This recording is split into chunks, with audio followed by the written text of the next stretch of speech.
geodésico do país está aqui em Palmas, e toda a produção Bahia, Minas Gerais, Goiás, Mato Grosso provavelmente no futuro passará pelo corredor do Tocantins. Então a cidade de Palmas ela está numa distância menos de 70 km, está passando a rodovia Belém-Brasília, está passando a ferrovia, tem a hidrovia do Tocantins e tem a maior área de aeroporto do país.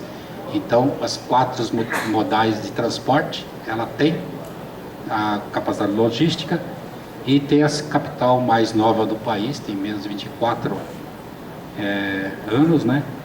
E com um potencial enorme de crescimento. Eu tenho mais uns poucos minutos, então vou passar bem rapidinho. Aqui a área de Palmas que vocês conhecem, de urbanização. Essa parte amarela é a parte que vai até antes do aeroporto. Deveria, tem 38.400 hectares, deveria conter 1.200.000 habitantes nessa faixa de perímetro urbano. Palmas tem cerca de 260.000 habitantes, mas na realidade hoje já está ocupando além do aeroporto, já está para lá da área de expansão que já estava prevista.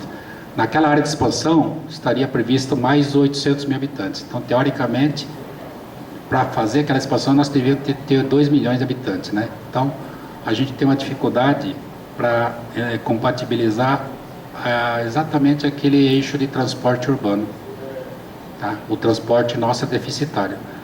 Pelo BID, aqui você vê o plano original e você vê aqui a área de expansão, a densidade populacional na área de expansão, que deveria ser feito depois, ela tem uma densidade maior do que a área original, que foi concebida, que tem uma maior área, mas é menos densa, tem mais vazios urbanos. Pelo dado do BID,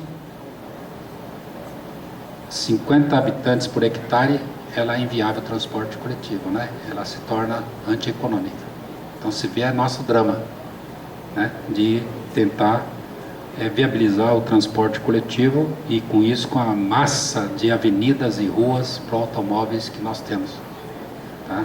Então, nós temos que priorizar o transporte e tentar potencializar essa ocupação dentro da cidade. Aqui nós estamos com o projeto do eixo de transporte, já não passando ali na Teotônio Segurado do lado do aeroporto, porque não tem como eu adensar do lado do aeroporto, porque tem o cone da aeronáutica, da aviação, da parte operacional. Então o eixo está passando mais para dentro da onde está os loteamentos e a ocupação urbana, para poder potencializar. Paralelamente ao eixo, nós temos um córrego, chamado Córrego Machado, que nós estamos querendo priorizar a implantação do parque, o parque junto ao transporte. Tá? É importante para nós ter esse parque praticamente paralelo ao transporte, porque como nós estamos prevendo ciclovias ao longo de todo o eixo, ao invés de ter a ciclovia do lado do transporte ali já direto, eu prefiro ter do lado do parque, né? Então, se o parque estiver paralelo ao transporte, eu vou ter o desejo da pessoa andar de bicicleta, mas é muito mais agradável ter a ciclovia passando no parque do que numa rua, né? Então, a nossa ciclovia estaria vindo ao longo do Córrego Machado e depois incorporaria o eixo da Teotônia, que é a parte central. Mas na parte do bairro aqui estaria... Este daqui seria um parque, aqui o outro parque, que é o Jardim Parque Santa Bárbara. A intenção nossa é que tudo isso daqui sejam conectadas através de um parque. E seria uma coisa fantástica, né? Ter um corredor de transporte, um adensamento populacional e um parque linear ao longo de toda ela, né? Unir toda a qualidade de vida, mobilidade, acessibilidade e o conforto ambiental. Tá? Aqui... Nós estamos pensando aqui nas quadras, tem as ruas que interligam as casas, as áreas de moradias, as ruas de pedestres, dos quais nós temos um problema de drenagem. A intenção nossa é de fazer a interligação das praças, através das ciclovias, transporte urbano, e com isso tentar reduzir um pouco dependência excessiva do automóvel, né? Porque aí você consegue fazer menos pavimentação de rua e utilizar mais o transporte público e o transporte alternativo. Tá? Aqui só uma figura de acessibilidade de calçadas.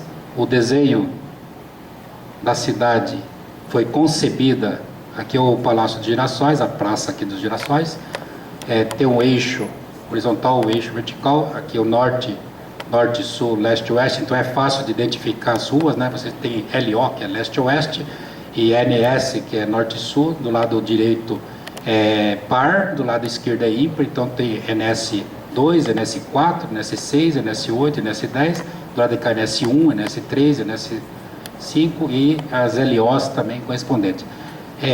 Do pontos cardeais, você vê aqui tem a faixa amarela, que tem o sol nascente, aqui é a faixa vermelha, o sol poente, aqui embaixo a Serra do Lajeado e aqui o rio Tocantins. Então, a ideia é de que a acessibilidade e mobilidade das quadras sejam identificadas nas calçadas e na arborização, né? Nesse caso aqui, para o sol poente, esse desenho da calçada com piso permeável, para que o desenho seja a identidade do próprio local que a pessoa está caminhando. Então, você teria o desenho aqui do sol nascente com a serra, do sol poente com o rio, tá? Esse desenho do arquiteto Laudelino, que está aqui presente, né, Laudelino? Está ali atrás, tá? Que faz parte da nossa equipe, do Instituto de Planejamento. E as calçadas teriam a identidade dos quadrantes da cidade. Isso é muito interessante, muito importante, até para que as pessoas possam...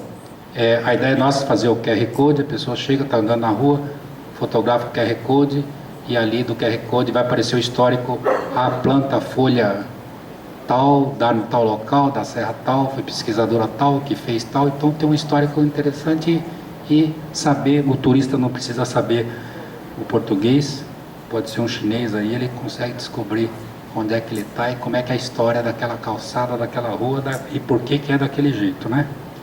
Então, isso é um desafio para a gente colocar.